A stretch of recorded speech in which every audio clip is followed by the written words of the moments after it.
Bonjour Tulimon o maayong adlaw sa inyo tanan. Kagyari kita diri karon sa Paris, France, sa magamay nga isla sa sentro sang Paris nga kung sa diin nagatindog sa luyo naton amo ang Notre Dame Cathedral.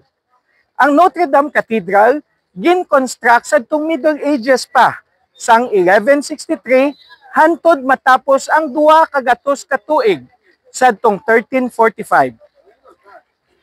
Ang Notre Dame Cathedral nangin sentro sa mga importante nga mga events sa history sang France, katulad sang coronation ni Emperor Napoleon Bonaparte sadtong 1804, kag sang canonization ni Joan of Arc nga Frenchman siya sadtong 1909. Sadtong French Revolution, ini nga simbahan madamo nga mga structures o mga artifacts ang nagkagaguba kag nagkagadula.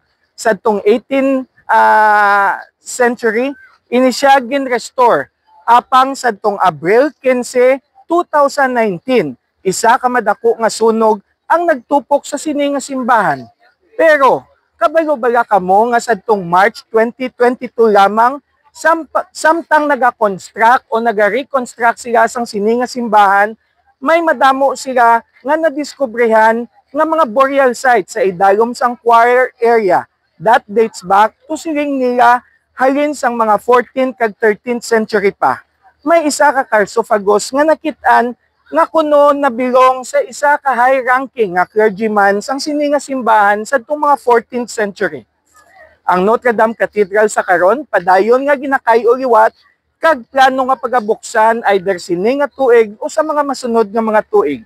Ini isa ka importante nga structure diri sa Paris kay tungod isa ini sa pinakauna nga mga Gothic architectural design nga gintukod diri.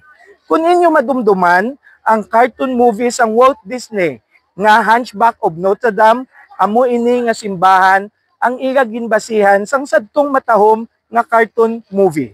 Gani para sa ihibalo sang mga Victoriasanon, ako si Konsehal Dino Acuña, ang paryente sang masa.